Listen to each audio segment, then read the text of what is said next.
Chào anh em nha, nó lên cho anh em xem gà que nha anh em. 3 kg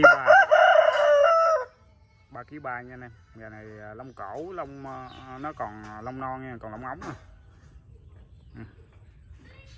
Còn lông vậy. Lông mình thì cứng cáp non hết, cứng cáp hết nha anh em. Chỉ còn lông cổ thôi. Anh em chịu vú thì bắt về vú thêm chơi nha. Gà này giỏi lắm nha anh em, từ ngạp tới gây luôn nha. Gà này có liên giáp hậu nha anh em. Bữa có anh em nào hỏi gà có gà liên giáp hậu thì lên con gà này được thì alo em nha. 3 kg tay tốt lắm. Gà này bít bền nữa giờ mới tê nha anh em.